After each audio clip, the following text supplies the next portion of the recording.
Eden Terzic is the coach since July 2022. He is a special coach for Dortmund because he is a fan since the beginning of his lifetime. He regularly was a part of the famous Westfalenstadion and has been working for the club since 2010. He began his career as a scout, where he had his eyes on some famous players, among them Robert Lewandowski, Ilkay Gundogan, and Marco Reus. Afterwards, he took charge of the U17 and U23 team from Dortmund, and soon after, he went to Besiktas and worked as an assistant coach for Slaven Bilic. Under their guidance, they went into the round of 16 in the Europa League with the Turkish giant. After Bilic joined West Ham in 2015, Terzic followed him until 2017. In 2018, he had the chance to be the assistant coach of Lucien Favre for Dortmund's first team, which he took without hesitation. After Favre was fired in 2020, Terzic got promoted to head coach until the end of the season. In the end, he made a big turnaround with Dortmund, winning all of their last 7 Bundesliga games to secure the Champions League spots, got into the Champions League quarterfinals, where he only lost to Manchester City 4-2 on aggregate, and went on to win the DFB Pokal, winning against Leipzig 4-1 in the final. Under him, Sancho, Haaland, and Bellingham have risen up to be one of the best players in Europe.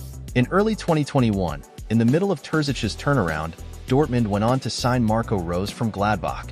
So for season 2021-2022, Terzic was the sporting director for the team. After Reus got fired in May 2023, after a difficult season for the club, Terzic took over again until today. Last season, after only being 5th in the first half of the season, he went on to nearly win the Bundesliga after an extraordinary second half, only losing the title in the last match day in the 85th minute, equal on points with Bayern Munich. This season, Dortmund firstly began to struggle again, drawing against relegation candidates, losing against top teams, playing uninspired and boring football, and staying 5th for most of the season. Terzic nearly got sacked in winter. But while being really weak in the Bundesliga, in the Champions League, however, they won 4 out of their 6 games in the group of death, both against AC Milan and Newcastle, while being last in the group on match day 2.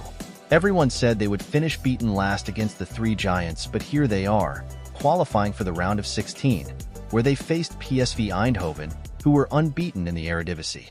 In the winter transfer window, they tried everything to strengthen up the weak points and went on to sign former Dortmund superstar Jadon Sancho, who was sorted out by Ten Hag at United, and Maatsen, who was Chelsea's second-choice left-back. With these two and the unbelievable form from Sabitzer, Füllkrug, Hummels, Kobel, and Milan, they fought to stay in the Champions League for as long as possible, but needed to beat PSV first.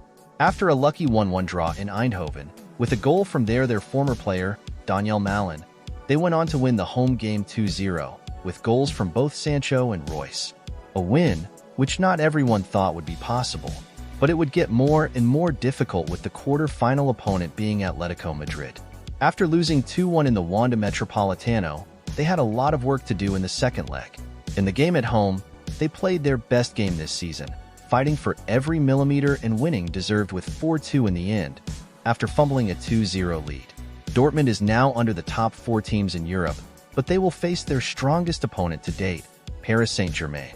In the first leg, they won close but deserved with 1-0.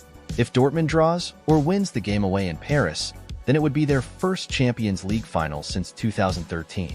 And with club legend Reus ending his career at Dortmund at the end of the season, they will do everything possible to get the trophy home. Also, Hummels and Reus are the only players left from the 2013 team to still end up playing for Dortmund. And at this time in 2013, Terzic would stand in the grandstand, cheering for his club to fight for the Champions League crown. Terzic seems to enjoy playing the underdog kind of football, leaving the ball for the opponents, staying mostly defensive and going into a lot of duels and attacking with counterattacks. They have played the second most long balls in the Bundesliga.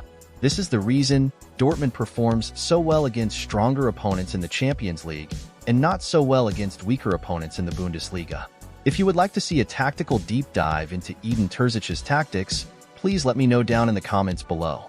What do you think about Eden Terzic as a coach? Does Borussia Dortmund have the capability to win the Champions League, and about which club would you like to see a video about? Let me know in the comments below, and I will see you in the next one.